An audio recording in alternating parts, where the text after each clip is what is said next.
The role of insurance in mitigating natural disaster and climate risks.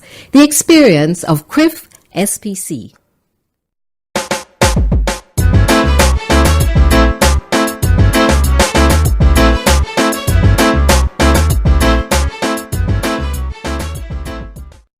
When most people think of the Caribbean, they picture beautiful scenery, white sand beaches, warm sunshine, and of course the vibrant, diverse and invigorating culture of the islands, from reggae music to soca, from jerk chicken to flying fish. However, there is another picture or perspective of these islands. The case of Caribbean small island and coastal states and their vulnerability to natural hazards is a story that is well known. The region's location, geology and geography make many of the islands and coastal states prone to natural hazards. Hazards including landslides, hurricanes, earthquakes, heavy rainfall and even volcanic eruptions. Natural hazards continue to have inordinate impacts on the economies of the Caribbean region, including the wider Caribbean region, which also encompasses Central and South American countries near the Caribbean Sea, many of which depend on tourism and agriculture as their main economic drivers. A case in point is Hurricane Ivan in 2004, which caused billions of dollars of losses across the Caribbean. In both Grenada and the Cayman Islands, losses were close to 200% of the national annual GDP, and a further 7 countries were also severely impacted. Regional losses totaled over $6 billion for this event. This scenario is repeated year after year, albeit at different levels, as hurricanes and heavy rainfall affect the region. CCRIF was created as an immediate response to Hurricane Ivan in 2004. Following the passage of Ivan, the Caribbean Community Heads of Government held an emergency meeting to discuss critical issues surrounding the need for the provision of catastrophe risk insurance for its members. Consequently, CARICOM resolved to take action and approach the World Bank for assistance to design and implement a cost-effective risk transfer program for member governments. This marked the beginning of what would become the Caribbean Catastrophe Risk Insurance Facility, or CCRIF. I was able to see from the inside the incredible value of that institution and the contribution that it can make to improving the resilience of Caribbean countries to natural disasters, natural hazards. CCRIF is the world's first multi-country risk pool based on parametric insurance and has been providing parametric catastrophe insurance for Caribbean governments since 2007, offering hurricane, earthquake, and since 2013, excess rainfall coverage.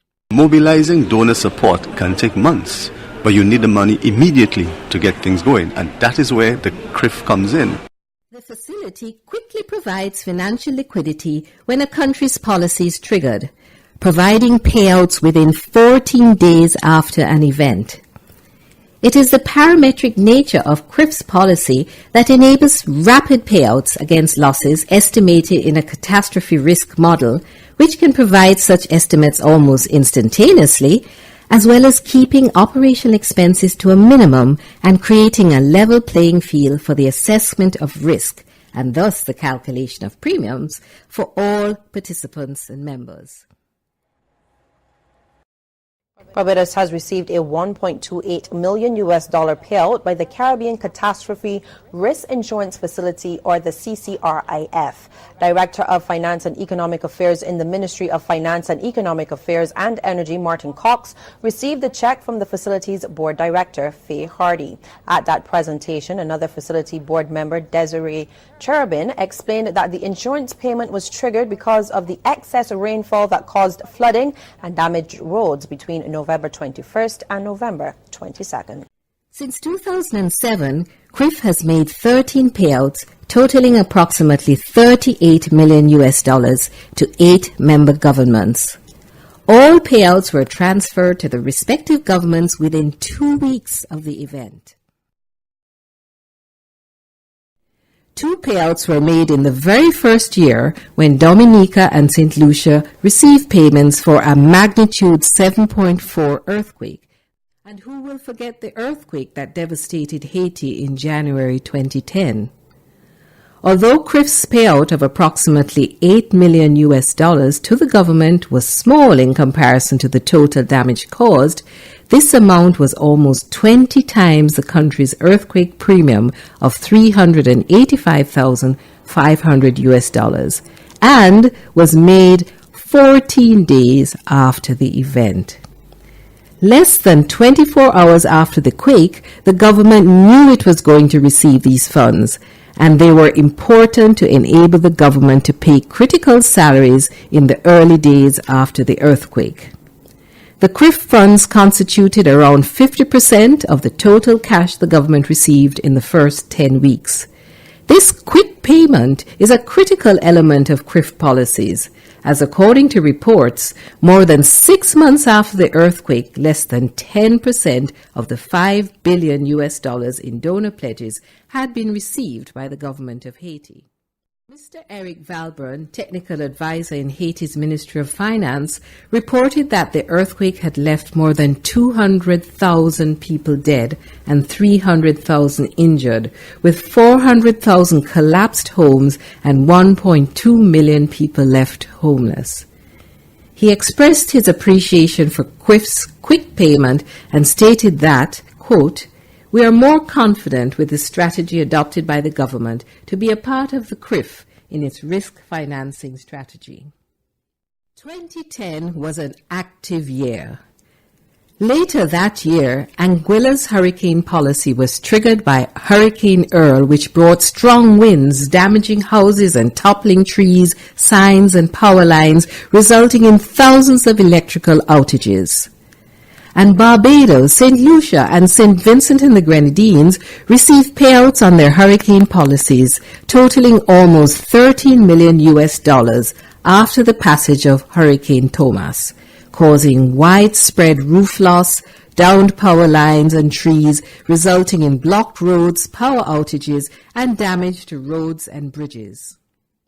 And in 2015, Dominica benefited from having a rainfall policy, receiving the maximum payment under the policy after Tropical Storm Erica caused extensive damage to the island and its people. Countries have used CRIF funds for a range of purposes: to pay government salaries right after an event disrupted normal operations, to repair infrastructure, including buildings, bridges, and roads, supplement the general budget, and institute mitigation measures to increase their country's resilience against future hazard events.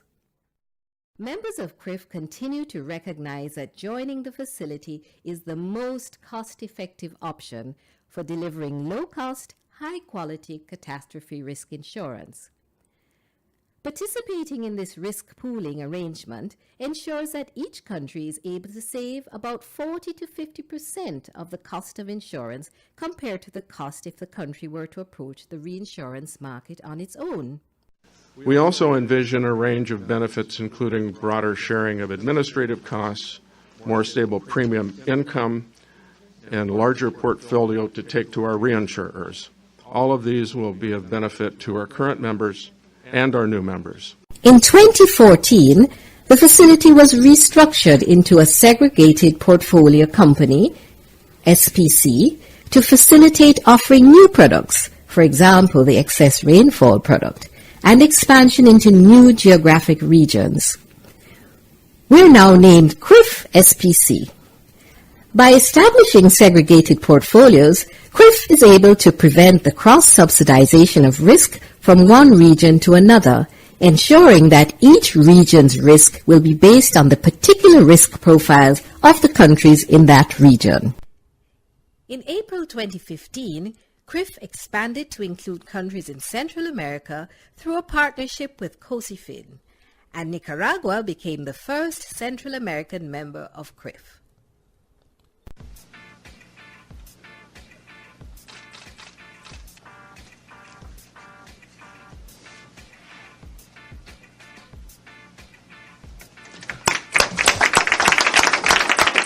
This is a first step on an important process of having Central American countries join and the Dominican Republic join the CCRIF family. 16 Caribbean governments have been members of CCRIF since its inception in 2007. Anguilla, Antigua and Barbuda, the Bahamas, Barbados, Belize, Bermuda, Cayman Islands, Dominica, Grenada, Haiti, Jamaica, St. Kitts and Nevis, St. Lucia, St. Vincent and the Grenadines, Trinidad and Tobago, and Turks and Caicos Islands. And now there is one member from Central America, Nicaragua. So CCRIF now has 17 members. We look forward to providing our services globally as we move towards advancing Agenda 2030 and the Sustainable Development Goals and other regional and international frameworks.